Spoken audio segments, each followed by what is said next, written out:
Hello, you might have seen my upload earlier on. I was carrying my washing, which I can't get on top of, and my tumble dryer is just too over technical and it never dries anything properly. So last night's tumble drying wasn't dry properly, so I opened the door this morning and it stank, so I've just washed it all again. So yes, I'm a moaning Minnie, and I find that I am quite a moany person sometimes, and I'm trying not to be, because I try to put up positive affirmations and positivity quotes, and I share law of attraction things, and I profess to be a positive person. But as my husband quite rightly points out, I do moan a lot, and I do vocalise if I've got backache, or I've got a headache, or oh no, I've got loads of homeschooling to do, or oh no. So I am quite moany, so that has been brought to my attention. So about 4 years ago, I read this brilliant book by a guy called Will Bowen, who is trying to make a world revolution of how to stop us from complaining. And you wear this little purple wristband, and every time you moan or complain or say something negative out loud or gossip or anything like that, you swap the bracelet over to your other wrist to make yourself mindful of when you're moaning.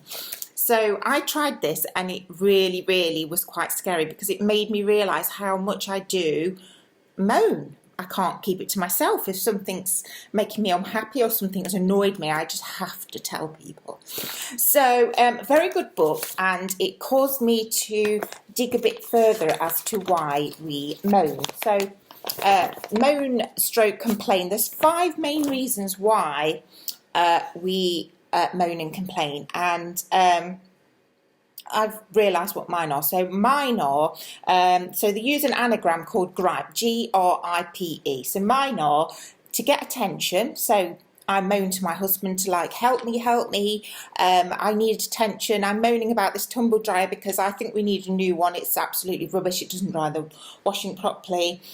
So that is one way, get attention. Remove responsibility. So say you're given a task, so homeschooling, for example, this week, you're given a task and you've got to do it. It's tough something. And so we complain, oh, there's too much, oh, I've got to hand it in, oh, I don't know how this Microsoft Teams works. We're removing responsibility. We should just, like, stand up, think, right, got to get to grips with it, need to learn how to use Microsoft Teams, got to do it for the benefit of the children, so let's just get on with it instead of moaning. I've moaned. Inspire envy. So I don't think I do this, but it's a way we complain about people who are not like us, making ourselves seem superior in comparison. I don't think I do this, but I have noticed other people do it. You know, oh, we've just bought a new 5-bedroom detached in blah blah blah. So you with your 4-bedroom detached are not as good as us, or oh, I've just bought I don't know. I'm trying to think of examples. Oh, tonight we're having homemade zucchini a la carte or whatever, and we're just having fish fingers, chips and beans, that sort of thing.